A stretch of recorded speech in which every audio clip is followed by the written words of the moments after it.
ಪುತ್ತೂರಿನಲ್ಲಿ ನಡೆದಿರುವಂತಹ ಈ ಯುವತಿಯ ಮೇಲೆ ನಡೆದಿರುವಂತಹ ಅನ್ಯಾಯ ಇದನ್ನು ನಾವು ತೀವ್ರವಾಗಿ ಖಂಡಿಸ್ತೇವೆ ಮತ್ತು ಅವಳಿಗೆ ನ್ಯಾಯ ಕೊಡಬೇಕು ಅಂತ ನಾವು ಆಗ್ರಹಿಸ್ತೇವೆ, ಒತ್ತಾಯಿಸ್ತೇವೆ.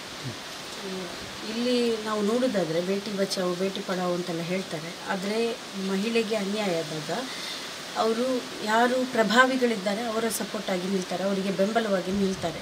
ಇದು ಕಂಟಿನ್ಯೂಸ್ ಆಗ್ತಾ ಇರುವಂತಹ ಒಂದು ಘಟನೆಯಾಗಿದೆ.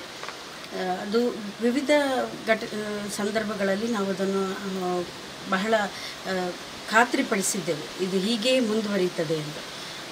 ಆರೋಪಿಗಳ ಪರವಾಗಿ BJP ಸಂಘ ಪರಿವಾರದವರು ನಿಲ್ಲುವುದರಿಂದಾಗಿ ಇಂತಹ ಘಟನೆಗಳು ಮರುಕಳಿಸ್ತಾ ಇದೆ. ಬರೀ ಮಾತೆ ಹೇಳ್ತಾರೆ, ಗೋಮಾತೆ ಹೇಳ್ತಾರೆ, ಭೂತಾಯಿ ಹೇಳ್ತಾರೆ ಮತ್ತು ವಿವಿಧ ರೀತಿಯಲ್ಲಿ ಮಾತೆ ಅಂತ ಸಂಸ್ಕೃತಿ, ನಮ್ಮದು ಮಾತೆಯನ್ನು ಪೂಜಿಸುವ ಸಂಸ್ಕೃತಿ ಅಂತ ಹೇಳ್ತಾ ಇವರು ಮಾತೆಗೆ ನಿಜವಾದ ನೈಜ ಮಾತೆಗೆ ಅನ್ಯಾಯವಾದಾಗ ಇವರು ಮಾತೆಗೆ ಸಪೋರ್ಟ್ ಆಗಿ ನಿಂತಿಲ್ಲ. ಎಷ್ಟರವರೆಗೆ ನಿಂತಿಲ್ಲ ಅಂತ ಹೇಳಿದರೆ, ಈ ಅನ್ಯಾಯಕ್ಕೊಳಗಾದ ಯುವತಿಯ ತಾಯಿ ವಿವಿಧ ನಾಯಕರನ್ನು, ಹಿಂದುತ್ವ ಸಂಘಟನೆಗಳ ವಿವಿಧ ನಾಯಕರನ್ನು ಭೇಟಿಯಾಗಿಯೂ ಕೂಡ ಅವರಿಗೆ ಯಾವುದೇ ಬೆಂಬಲ ಸಿಕ್ಕಿಲ್ಲ. ಮತ್ತು ಕೊನೆಗೆ SDPI ಸಂತ್ರಸ್ತೆಯ ಪರವಾಗಿ ನಿಂತು ಪ್ರತಿಭಟಿಸಿದಾಗ ಆಗಿರ್ತದೆ, ಎಲ್ಲರೂ ಎಚ್ಚೆತ್ತುಕೊಂಡು ರಾಜಕೀಯ ಮೈಲೇಜ್ಗೋಸ್ಕರ ಅವರು ಸಪೋರ್ಟಾಗಿ ನಿಂತಿರುವಂಥದ್ದು.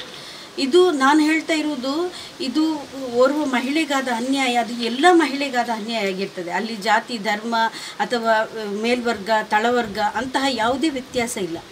ಆದ್ದರಿಂದ ಇಲ್ಲಿ ರಾಜಕೀಯ ಮೈಲೇಜ್ಗೆ ಅಲ್ಲ ನಮ್ಮ ಉದ್ದೇಶ. SDPIಯ ಉದ್ದೇಶ ರಾಜಕೀಯ ಮೈಲೇಜ್ ಅಲ್ಲ, ಅನ್ಯಾಯ ಯಾರಿಗೆ ಆಗಿದೆ ಅವರ ಪರವಾಗಿ ನಿಲ್ಲುವುದು, ನ್ಯಾಯದ ಪರವಾಗಿ ಹೋರಾಡೋದು, ಅದು ಆಗಿರ್ತದೆ SDPIಯ ಉದ್ದೇಶ. ಮತ್ತು ಇಂತಹ ಘಟನೆಗಳು ಆದಾಗ ನಾವು ಹೇಳ್ತಾ ಇರೋದೇನೆಂದರೆ, ಇಂತಹ ಘಟನೆಗಳಾದಾಗ ಇಡೀ ಸಮಾಜ ನಾವು ಒಂದಾಗಿ ಯಾರಿಗೆ ಅನ್ಯಾಯ ಆಗಿದೆ ಅವರ ಪರವಾಗಿ ನಿಲ್ಲಬೇಕಾಗಿದೆ.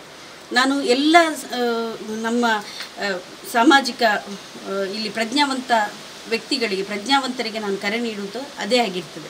ನಾವು ಅನ್ಯಾಯ ಆದಾಗ ಅನ್ಯಾಯ ಯಾರಿಗೆ ಆಗಿದೆ ಅವರ ಪರವಾಗಿ ನಿಲ್ಲಬೇಕಾಗಿದೆ ಎಂದಾಗಿರ್ತದೆ.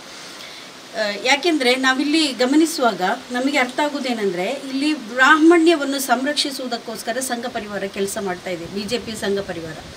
ಇಲ್ಲಿ ಜಾತಿ ನೋಡಿಕೊಂಡು, ಅವರ ಧರ್ಮ ನೋಡಿಕೊಂಡು ಆರೋಪಿಗಳ ಮತ್ತು ಸಂತ್ರಸ್ತರ ಜಾತಿ ಮತ್ತು ಧರ್ಮ ನೋಡಿಕೊಂಡು ಮೇಲ್ವರ್ಗದವರಿಗೆ ಮತ್ತು ಮೇಲ್ಜಾತಿಯವರಿಗೆ ಇವರು ಸಪೋರ್ಟ್ ಮಾಡ್ತಾ ಇರುವಂಥದ್ದು ಅದು ನಿಲ್ಲಬೇಕು. ನಿಜವಾಗಿಯೂ ಹಿಂದುತ್ವ ಬೇರೆ, ಹಿಂದೂ ಧರ್ಮ ಬೇರೆ. ಹಿಂದೂ ಧರ್ಮ ಸರ್ವಜನೋ ಸುಖಿನೋ ಭವಂತು ಅಂತ ಹೇಳುವ, ಅದೇ ಥರ ವಸುದೈವ ಕುಟುಂಬಕಂ ಎಂದು ಹೇಳುವಂತಹ ಧರ್ಮ ಆಗಿದೆ. ಅದನ್ನು ಈ ಹಿಂದುತ್ವವಾದಿಗಳು ಜಾತಿ ನೋಡಿಕೊಂಡು ಬ್ರಾಹ್ಮಣ್ಯವನ್ನು ಸಂರಕ್ಷಿಸುವುದಕ್ಕೋಸ್ಕರ ಇಂತಹದ್ದನ್ನು ಮಾಡ್ತಾ ಇದ್ದಾರೆ. ನಿಜವಾಗಿಯೂ ಆರೋಪಿಗೆ ಶಿಕ್ಷೆ ಆಗಬೇಕು ಮತ್ತು ಸಂತ್ರಸ್ತೆಗೆ ನ್ಯಾಯ ದೊರಕಿಸಬೇಕು ಎಂಬುದು ನಮ್ಮ ಆಗ್ರಹ ಆಗಿರ್ತದೆ. ಇದನ್ನು ರಾಜಕೀಯವಾಗಿ ನೋಡೋದು ಬೇಡ. ಇದು ಓರ್ವ ಮಹಿಳೆಗಾದ ಅನ್ಯಾಯ ಅಂತ ತಿಳ್ಕೊಂಡು ಎಲ್ಲರೂ ಸಪೋರ್ಟ್ ಮಾಡಿಕೊಂಡು ಆ ಅನ್ಯಾಯಕ್ಕೆ, ಅವಳಿಗೆ, ಯುವತಿಗೆ ನ್ಯಾಯ ದೊರಕಬೇಕು ಅಂತ ನಾವು ಆಗ್ರಹ.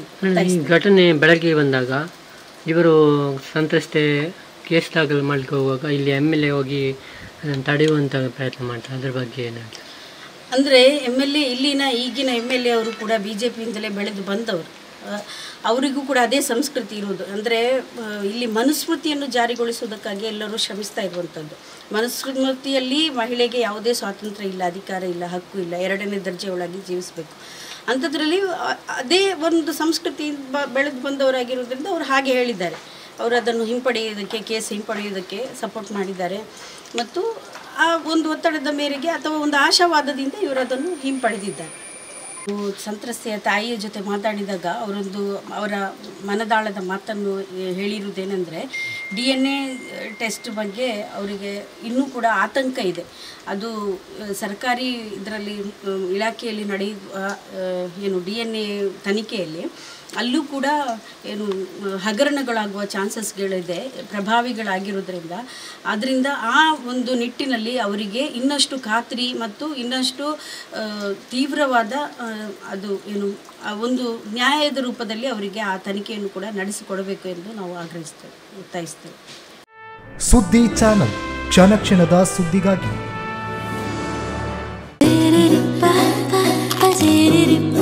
ನನ್ನ ಫೇವರೇಟ್ ನಂದಿನಿ ಚೀಸ್. ಈಗ ಎಲ್ಲರ ಫೇವರೇಟ್ ನಂದಿನಿ ಚೀಸ್.